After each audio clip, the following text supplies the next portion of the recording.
class presenter for the morning. We'll break for lunch and then do breakout sessions afterward with Kevin and Kevin. Kevin Duffy is the owner of Rotational Power Strength. He's been coaching for 10 years, specializing in golf fitness for the past 5. Coach Kevin Duffy is recently recognized as top 50 golf fitness trainer and has presented on the CPI main stage of the PGA show 2 years in a row. I'll let you go. Super smart guy. He's a friend of mine. Met him over in the Boston area, but he's got a lot of energy. Cooks outdoors, so enjoy. Thanks, Brian.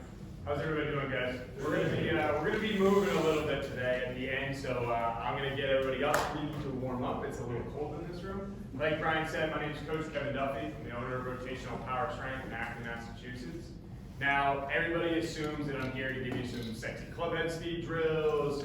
We're gonna talk about some of my favorite meathead terms like hit bombs, and hunt birds, and unfortunately, I do say that a lot. But I do have sexy club head speed drills, but that's not what I'm here for today. So, what I'm here for today is to help people break out of routines. Everybody falls into routines. They can either be good routines, or they can be bad routines. I know over the last 3 to 5 or however many years we've been in a pandemic, people have formed awesome routines. But during the time when we're not even allowed to have a good old sneeze in public, you've also formed some bad routines. I know this because I have seen it in the weight room as well. When we go into the routines, we always see people who show up. Tommy Two Gloves shows up to your club. He works on the same exact miss. He's got the same exact scores, and he's been working on the same problem with you every Tuesday since you've been at your club. I know it because I see it in my weight room on a regular basis. I cannot tell you at this point in time, in my career, I can't tell you how many times I've had to explain that you hinge from the hip and not each individual vertebrae till it looks like one's about to shoot out your backside. But either way, it's our job as coaches to help people break routines. Now, when I was locked up in my tiny 600 square foot apartment in Watertown, I picked up some awesome routines. I was newly married. I'm in a 600 square foot apartment, so what did I do? I bought a putting mat. Put it right in the middle of the living room, caused absolutely no problems. Let me assure you, not one issue. She never yelled at me, and I also picked up running, because that's bullshit. She told me to get out of the house because I'm much more tolerable when I've been run down because I'm kind of like a pup. I am much more tolerable when I've been tired out. But I also picked up some bad routines. 1 gin and tonic turned into 2 gin and tonics. Then I added popcorn. Then I'm on the same stupid Netflix routine because I think I have to finish the series for some reason, like I'm committed. And I needed something to snap me out of it. So, if I ran every day, and I hit my 50 putts every day, at the end of the week, I would incentivize myself by going to, there's Netflix, going to Buff's Pub and buying these fantastic honey hot buffalo wings on Friday and committing to starting some random new thing on Netflix because I just needed something to snap out of it. Now, I'm telling you this story because I need you to help find that tool, that key to snap your players out of it. Because it's sad. We see these clients, we form relationships with them, they've got the same problem. I desperately want to see them improve. At this point in time, I know their family, I know where they come from, I know their job, I know everything about them. The last thing I want to see is them not improve, or even worse, get frustrated, stop coming to member guests, stop playing, or even move on to a new coach. So, I want you to find the reason and find the tools and drills to snap Tommy Two Gloves out of his horrible golf routine and bring him into what we're looking forward to having him do. Now, Kevin touched on it before. You have to find different ways to deliver the same message. So I want to deliver strength and conditioning tests. I want to deliver TPI exams so that you can have these tools to have these conversations to spark the change. Now let me be very, very clear. You are all PGA professionals. I am not. I am not going to teach anybody how to hit a golf ball because you all do it way, way, way better than I do. What I'm going to do is teach you 4 or 5 tests, 4 or 5 exercises that can either be the cause to spark change, or it can at least be the conversation that, hey man, that shoulder hasn't moved in years. We might need to get it looked at. So, I'd be ignoring the elephant in the room if I didn't also just point out what everybody has touched on. I already heard some crazy amount of hours on the range, right? We have picked up rounds throughout this pandemic. Everybody's playing more. Everybody's practicing more. So this is good for everybody's business except for the grounds crew. Sorry guys. And the rain didn't help last year. So everybody except for the grounds crew, this is good for. But if I didn't talk about how these drills will also carry over to your game, it'd be like I'm ignoring the elephant in the room. Most of my clientele are PGA professionals. Unfortunately, they're heavy in the winter and it's, are you still moving in the summer? But you're on the tee and on the lesson day. This guy has shade. Who has shade when they're training? Anybody have shade when they're coaching? Okay, Kev, must be nice. Nobody else does. So you're in long hours, you're in long days. Fitness will help you to be able to either focus on your game after the fact that you've been coaching 60 plus hours a week. It'll help you be able to stay and work on your own game. Or when you do get to go to that final tournament that you've been working on, it's not an absolute disaster. You're not picking up the club for the first 20 swings as you get into, oh, I have a tournament tomorrow. So these drills are going to carry over to your clientele, but it should also be something that you can incorporate into your own game and make it a regular habit so that it's easier to walk the walk, talk the talk. Okay? And I'll expand upon more of those in our breakout as well. I'm not going to, use this cool laser, there it is. So S posture, C posture, all these. You guys have seen this in significant more creative ways than even Dave Phillips is demoing here. So Dave Phillips, one of the co-founders of TPI, I'm sure you've heard of them. They do a couple of seminars every once in a while. Talk a little about golf fitness. So I'm not going to spend a ton of time talking about these misses because you guys see it way more than I do. However, you can all, and you've already heard it today, how some physical problem will cause some of these misses. So I want to help you either establish what it is that's causing it or be able to point it out. So this is the exam. There are 12 or so tests. There's obviously breakouts from this as well. I want to highlight the ones that I think are going to be most impactful for you from an immediate implementation standpoint. And I want to also highlight the ones that I think are easiest for you to do on the range with simply a band and a club. I'm not asking you to load up your golf cart with dumbbells and kettlebells. That's not your job. I want you to be able to throw this in your bag, have one of these at the range, and be good to go. So, these are the ones we're going to test. So the ones I'm going to have you guys standing for will be pelvic tilt. Oh my God, laser. Let's use it. Pelvic tilt, pelvic rotation, torso rotation, 90-90, and lower quarter. You already heard Debbie and Kev already mention these in some way or some fashion. Has anybody not seen this chart before? Maybe? No? For one person? Okay, everybody's seen it. Okay, so these tests are the tip of the iceberg. It's not end all be all. It's very helpful if you guys, teaching pros, have Titleist TPI 1. It's not the end of the world if you don't. It just makes the job easier from a communication standpoint from the strength coach, but it is my job, so I will do it. When we test, it's generally done on the range or when we're talking about it. So this examination is set up for you to be able to execute directly on the range. It's easy in the weight room to expand upon it, but it should take you, once you get it down, no more than 18 to 20 minutes max. Like myself, I do them on a regular basis so we can get that time down, and I really highlight the ones like I'm going to do now that are more impactful for you. So, just a bone to pick. See this? How many of you have this in your teaching bed? Something gray and a picture of somebody in a swing.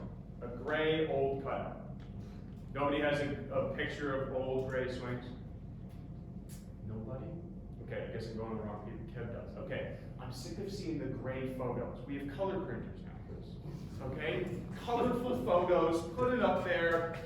New pictures, okay? Maybe I'm in the older teaching days, but I see gray photos everywhere. There's color printers. Use them, okay? Now, while we're on posture, this is where we're going to start. Posture is the easy one. We know that this kid is the best, right? This posture is the easiest to address. You see this mostly from desk-ridden people, and this is an athletic person. They're just set up incorrect, generally speaking. You can see this every once in a while. I call it the Kim Kardashian or the S-curve. Whatever one clicks with your clients. If they don't get it, don't expand. C-curve. You see it. Some of you are it. I'm going to see it today. I'm going to help you fix it. But the C-curve is pretty common from the sense of you're at a desk, you're at a car, your texting is low, your posture is dropping, and Father Time has put a weight on the top of your spine, right? Now, Rory McIlroy, some people forget, used to be a pudgy little kid, okay? Now he's a poster child for alignment, setup, address, pretty much. You say posture, address, 90% of the time you're going to see Rory McIlroy on the next slide, right? And him or Rose. The easiest fix for me to do as a golf fitness professional is teach somebody posture. That's the easiest one, and it's the first one that you guys address when they step onto the lesson team, right? Grip, address, those are the top two. So everybody stand up for a second. Get a little bit of space. You don't need much, probably about like 2 feet. So when we are, let me start with this. Raise your hand if you know how to teach a deadlift. Teach a deadlift. Who knows how to deadlift? Great. Okay, we're going to change that. So when you deadlift, the main goal is to create a line like this down your spine. So from my back pocket to the top of my ear should be a diagonal line. Essentially, I am going to over-exaggerate what a golf posture will look like. So everybody's going to put their hands down by their thighs. As you push back, your bum should travel and your chest should move to the ground. Everybody should feel a stretch in your hamstrings. Right? Good. Okay, who just did it with locked out legs? Raise your hand. Okay, never do that again. Never do an exercise with a locked out leg. If somebody tells you to, say thank you very much, they'll send you fired and enough. Okay? Don't do any exercises with locked out legs. You should pay no one any money. Physical therapist, right? Should we do any exercises with locked out legs? Probably not, right? When we do a deadlift, right, it's an exaggerated form. I'm creating a field. So essentially my job as a strength and conditioning coach, instead of trying to make the workout feel as golfy as possible, is I create fields and movements and patterns that will translate and help your golf swing.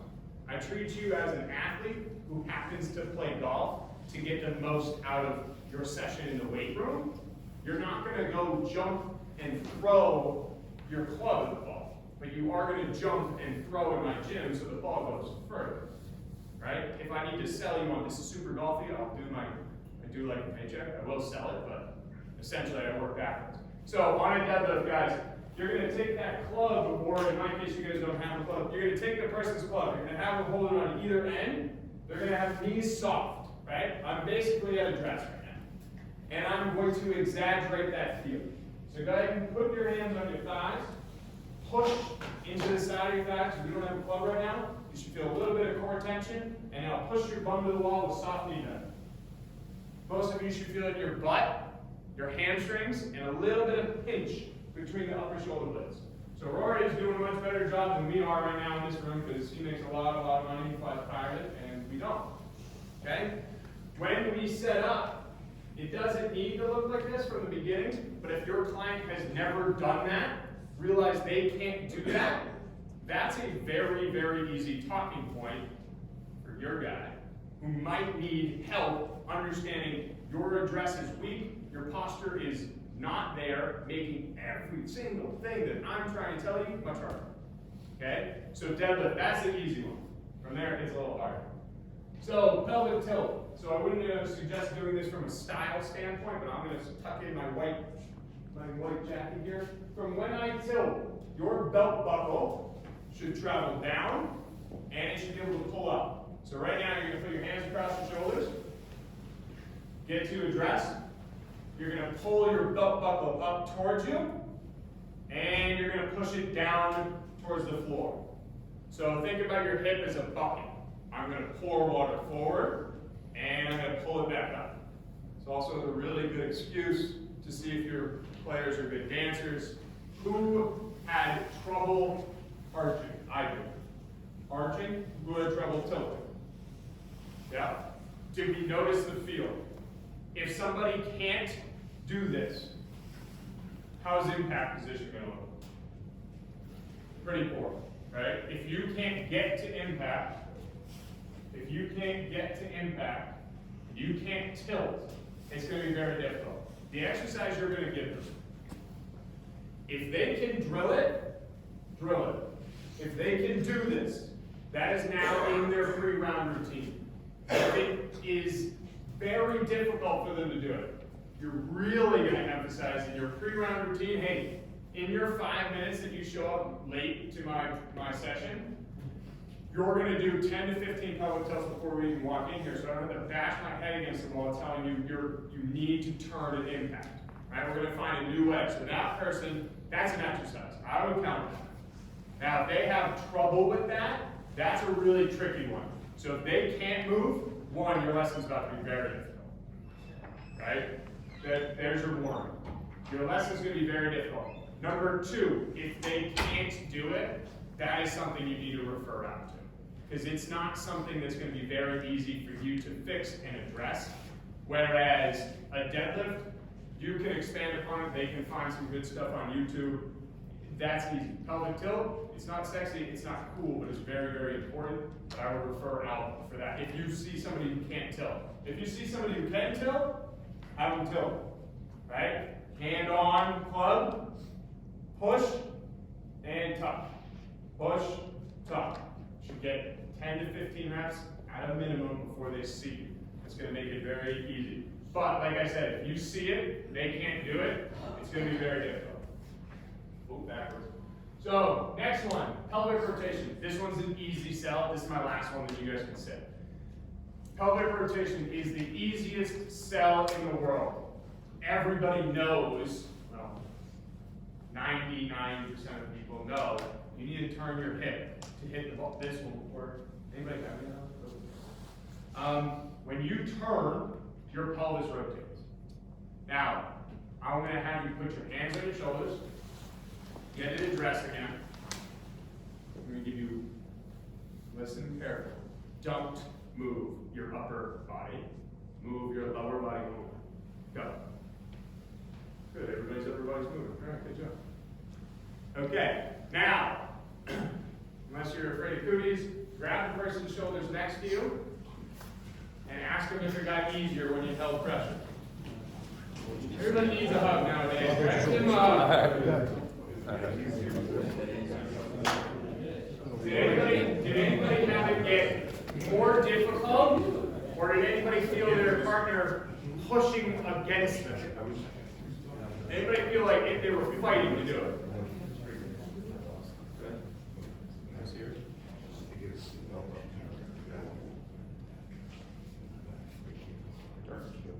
Alright, so this is a dance move.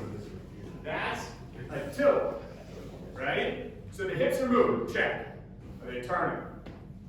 No, right? So once you get somebody to assess that impact and turn are going to feel a lot different than side to side, you'll improve upon that. We'll go over that Okay, so this one's an easy sell, like I said. You guys can sit down now. Thank you for bearing with me. I am a strength coach. I make people move about for a living. So, this is the easiest sell in the book. Okay? If somebody can't turn, and you see them walk into your lesson, and you've taught them this, and they're doing this before your lesson, you're welcome. That is going to make your life so much easier.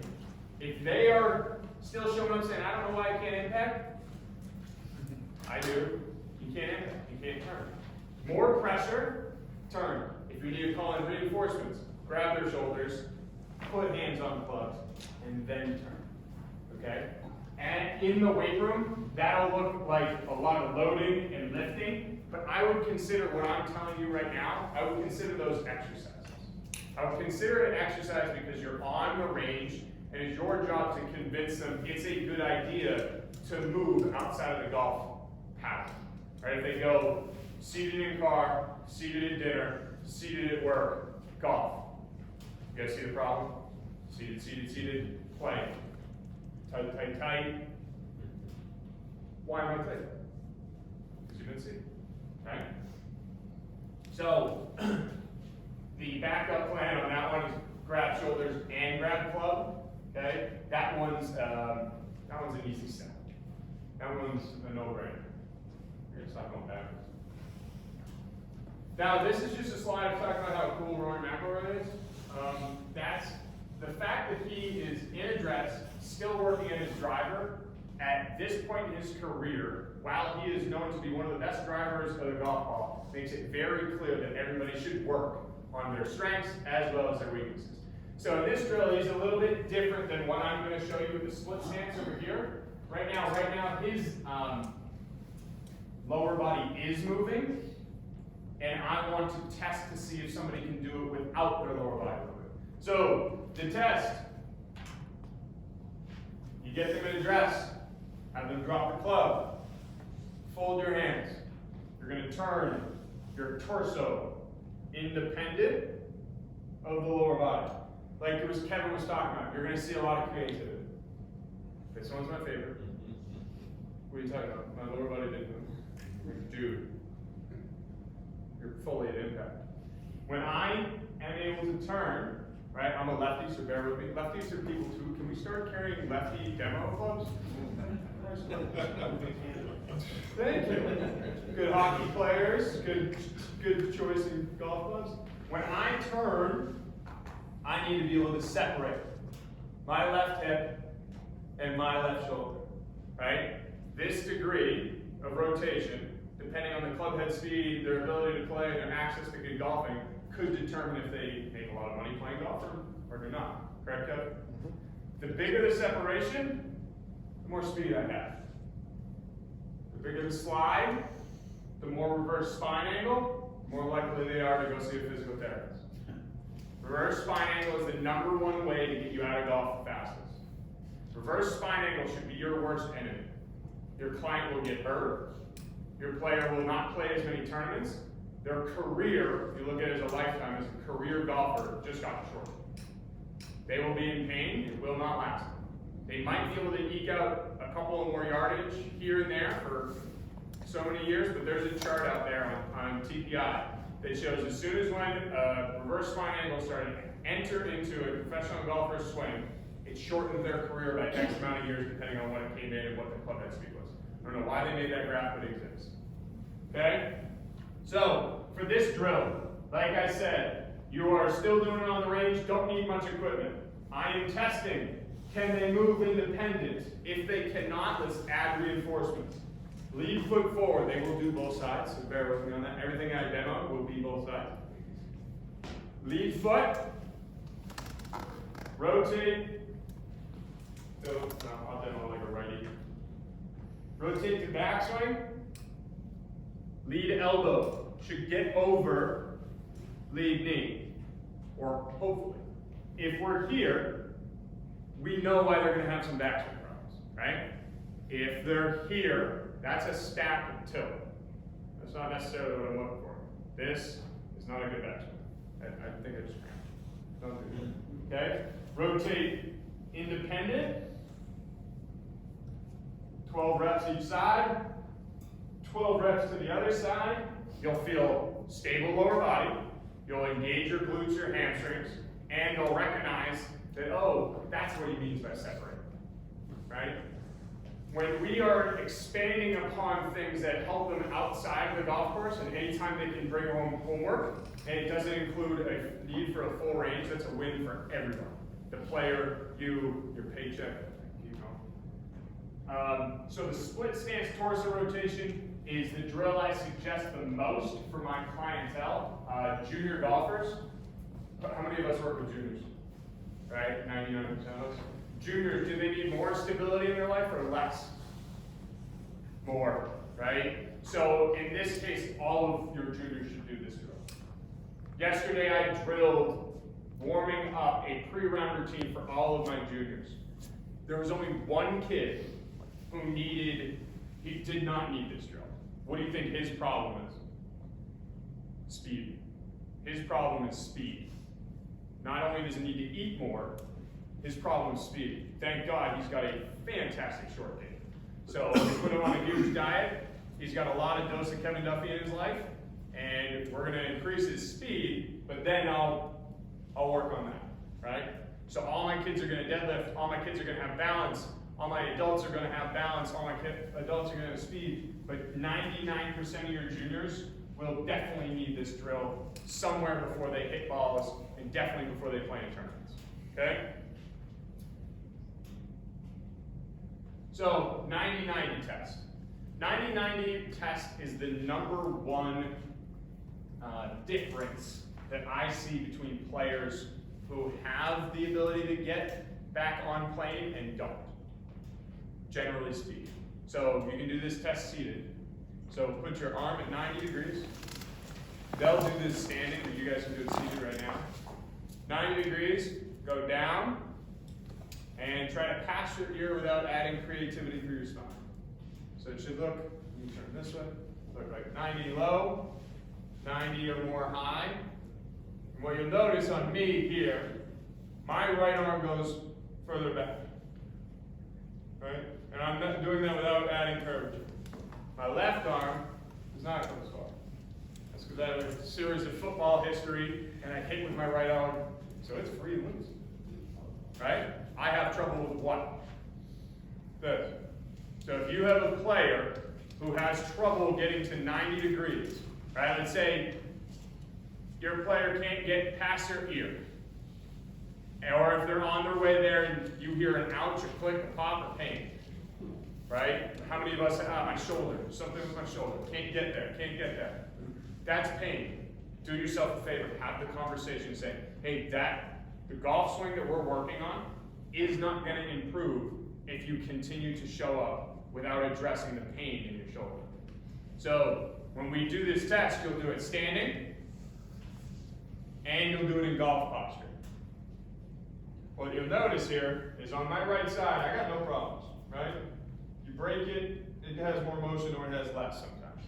Now on this side, when I get to golf posture, that's all I got, right? So you're gonna know that if you keep asking that person to get to that slot, you're wondering why, and you know, hey, do a quick, it doesn't take much effort from you, do a quick 90-90.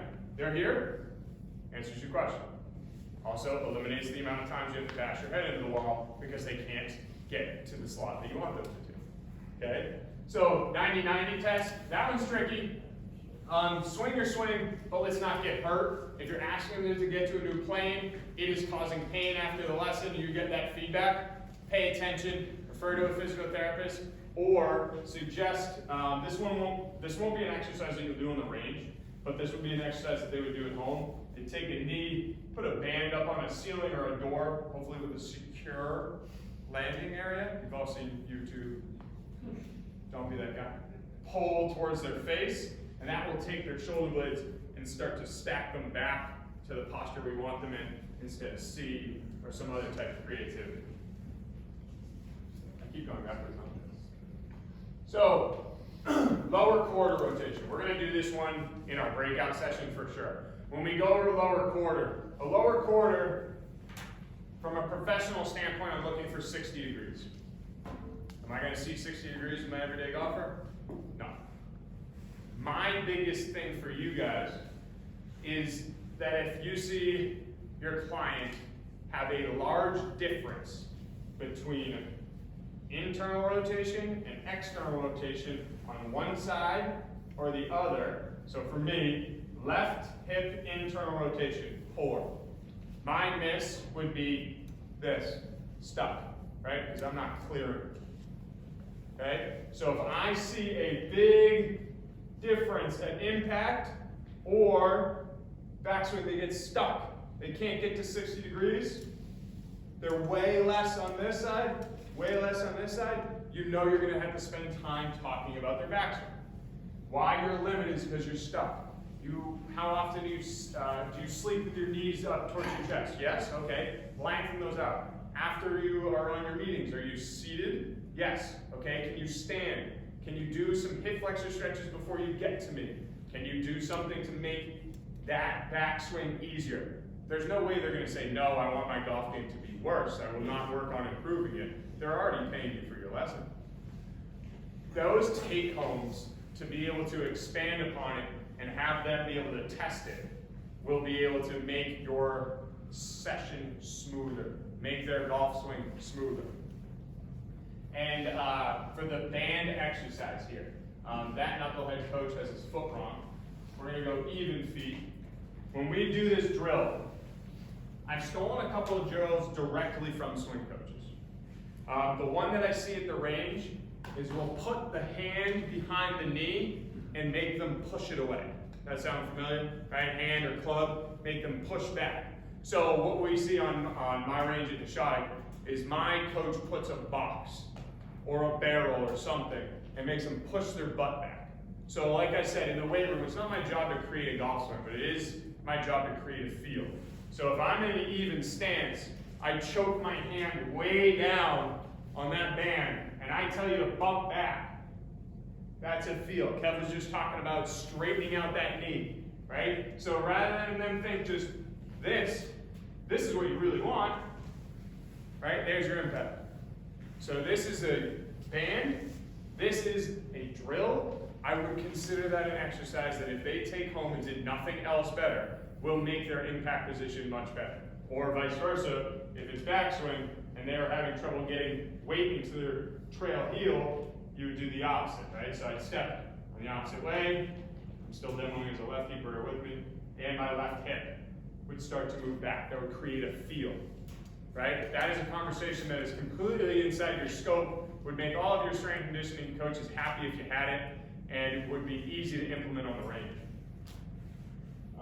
Last couple here. So this is my company, Rotational Power Strength. What my real job is to make you guys look like rock stars. So my job is to come in, do the 20-30 minute assessment, do the hard part of telling your person, hey man, your problem isn't the Titleist T3 and not the T1. It's not the shaft. Your shoulder doesn't move. I'll do the hard work for you so that when we leave, you guys are the catalyst that got them started on whatever it might take to kickstart their change, break them out of that routine, so that by the time they have left, they're thinking about those honey hot buffalo wings or whatever drill you gave them to make that change and spark that interest in changing their golf routine, so they're not working on the same exact drill with the same exact miss, shooting the same exact score. Okay? This is all my contact. If you guys have any questions, I'm going to expand upon a ton of it in our breakout session. I'm really interested to see who does the warm-up with me and then goes to do any hitting with Kev. If you have any feedback afterwards, I'm also interested in hearing about that. But Kevin and Deb did a great job of teeing me up for that section because they already talked about how a lot of it plays in. There's a lot of things you can expand upon, but getting it started is my main goal today. So if I left you with 4 or 5 drills that you can immediately implement, they'll start that conversation. I hope you guys are the catalyst to break up that old shitty golf routine. Okay? That's all I got for you today.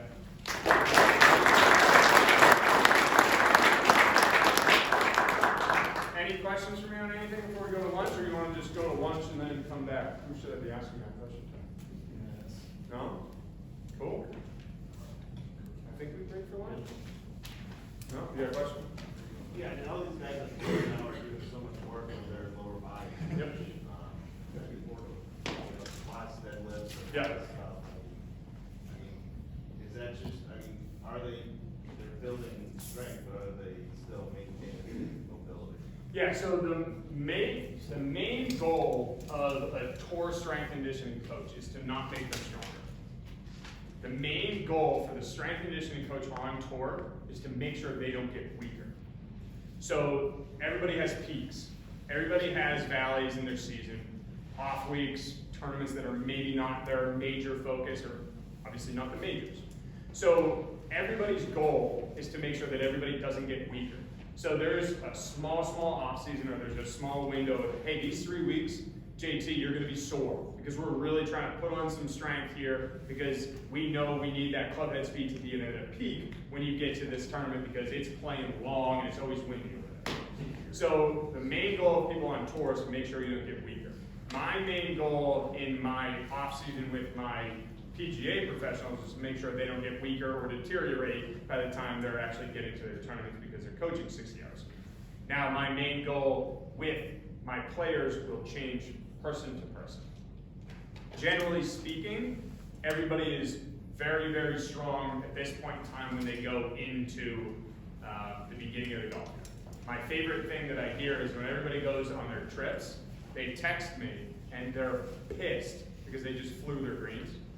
I tell them before they leave, I say, you should be anywhere, depending on how long they've been on, 7 to 12 yards. That's generally what I tell them. 7 to 12 yards through the bag. And choose a different club going in because the driver could be longer. Everybody should know their 7-iron carry and driver carry when they start with me, and then I get feedback when we adjust those numbers. But there is no scenario ever painted in which I would ignore their flexibility because that might be the largest part of their game. So there's no scenario in which I would train just strength and just flexibility. It just depends on the person. One side of the house foundation might be super weak. I might really need to get that person strong. So my junior yesterday, he's flexible, his hands are great, his short work is awesome, he's stable, he just needs to put on mass. So at no point in time am I gonna throw mass on him, but have him lose his flexibility by doing a program that would be, giant chest presses and stuff.